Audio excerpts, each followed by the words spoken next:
kasih Anda masih bersama kami dan kita kembali dalam program Smart Business Coaching di segmen selanjutnya ya, pentingnya mendesain value di dalam bisnis Anda. Masih bersama dengan Coach Ihsan, Kak Indra dan juga Mbak Ica. Dan di segmen ketiga ini tadi kita mungkin sudah membahas ya tentang Kak Indra sudah cerita apa yang menjadi nilai value-nya kain itu sendiri ya, dia dari kata-kata kain sendiri. Nah, Coach Ihsan sebelum ketemu sama yang namanya value, mungkin seseorang perlu mengerti dulu identitasnya ya, Coach ya. Seperti yang disampaikan Kak Indra tadi, dia malah ketemu setelah tahu maunya apa, setelah ini apa gitu ya. Coach Ihsan mungkin boleh. Yes. Ini yang penting, gimana menemukan value yang powerful, yang sangat gue banget. Betul. Ya kan, sehingga itu bisa jadi virus kebaikan. Nah ya, maksudnya apa? Bisa kita menginspirasi banyak orang untuk juga bisa bersama-sama menanamkan value yang sama gitu. Nah, tapi sebelumnya ini akan mudah kalau kita menemukan atau menyadari identitas kita. Jadi identitas yang Bang Indra tadi udah sebutkan itu sudah berganti, bukan hanya fashion designer, tapi sudah naik level ke fashion trainer, sehingga value-nya sangat powerful gitu ya. Identitas itu disadari pertama. Nah, disadari tentu kita harus bisa belajar. Nah, dengan proses metodologi coaching, Bang Indra menemukan gitu, menyadari, oh iya benar nih, ini yang saya mau, kan gitu ya. Nah, kemudian dipilih.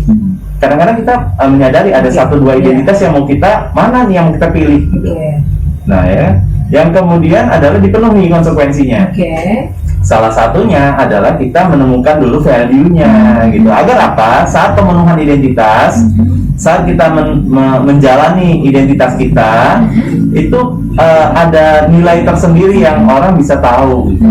Nah, itu makanya secara praktis Bang Indra sudah berhasil dan menerapkan, sehingga punya beberapa support ya, termasuk kita harus dengar nih inspirasi dari ceritanya Bang Indra ya, sama mamanya beliau.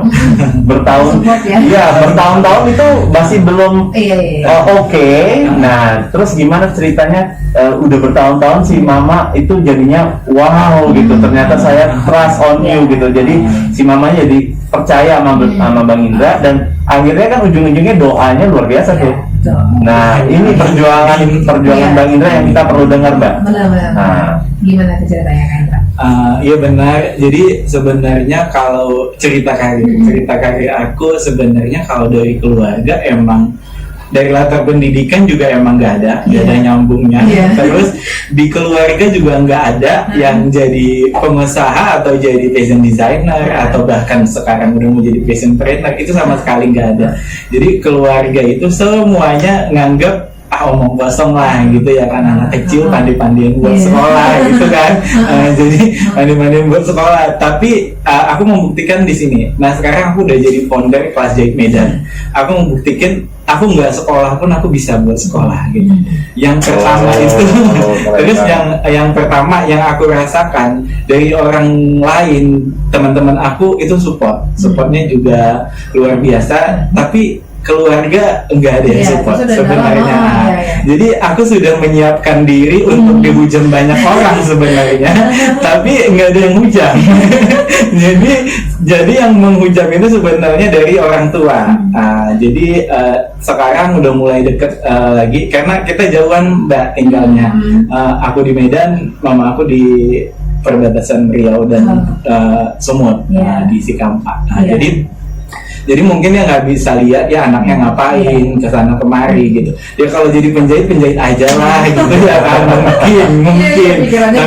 Tapi dia lihat penjahit juga nggak ada yang gimana gitu kan. Tapi sebenarnya aku punya mimpi yang luar biasa ya untuk keluarga juga gitu. Tapi alhamdulillah sekarang aku udah menanamkan value aku sudah memulai habit yang lumayan lama ya, coach, udah hampir 1 tahunan gitu. Jadi aku sudah mulai tahu pola bagaimana aku harus jalankan ini semua gitu. Dan alhamdulillah sekarang dengan aku udah punya teman asosiasi dan teman-teman asosiasinya itu main ke rumah gitu kan. Nah, tadi Kala itu jadi makasih Kala udah main ke rumah. Jadi membuka mata orang tua. Jadi ternyata dia berjuang gitu. Kok jadi Oh, gitu. jadi melting ya gitu. Karena kemarinnya ternyata juga. Jadinya. Jadi ternyata Merinding. bukan cuma anakku bukan jajan baju Iya, doang iya. gitu. Dan sekarang memang dari dulu emang orang tua itu pengennya jadi guru. Iya. Dulu di sekolahin Iya. untuk jadi guru. Tapi aku bilang sekarang, aku udah nggak jadi guru lagi. Iya. Tapi nanti bakalan punya banyak guru. Aku pikir gitu. Dan kalau mama dulu nggak mau aku jadi desainer, Iya. nanti aku punya banyak fashion designer. Wow. Yang mama bisa lihat lah. Amin.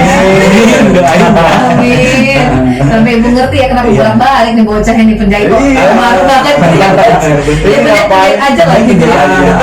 Jadi dulu kan sambil ngejahit, tapi masih ada kerjaan di Jakarta juga, Iya. jadi bolak-balik Iya, Jakarta. iya. Apa-apaan penjahit Iya. gitu. Jadi Iya. memang mungkin keluargaku belum paham lah ini semua, tapi makin kesini alhamdulillah udah mulai. Iya. Mudah-mudahan paham ya, jangan Iya. mulai lagi harus paham. Mau nggak mau bahas. Dan bukan hanya keluarga, Iya. Bang Indra mungkin nanti bisa share dong ke teman-teman fashion designer lain, ya harus punya karakter atau value yang seperti apa Iya. sih untuk di medan ini, Iya. gitu kan? Iya. Karena beliau juga bisa dibilang sudah bisa tahu bagaimana kancah fashion di Tanah air. tanah air gitu ya. Iya. Sempat juga punya beberapa teman yang dari luar negeri, biar bagaimana nih fashionnya, bisnis fashion ya Iya, di iya. tengah pandemi, Iya, di tengah pandemi di Kota Medan ini bangkit. Gimana Gitu. tuh, Kak? Jadi kalau masalah passion di Kota Medan, kita masih harus berjalan jauh gitu kan. Tapi kita bisa cepat asal semua fokus. Jadi sebenarnya kalau di Medan beda ya, kayak kita di Jakarta, desainer itu lahir udah punya signature sendiri gitu.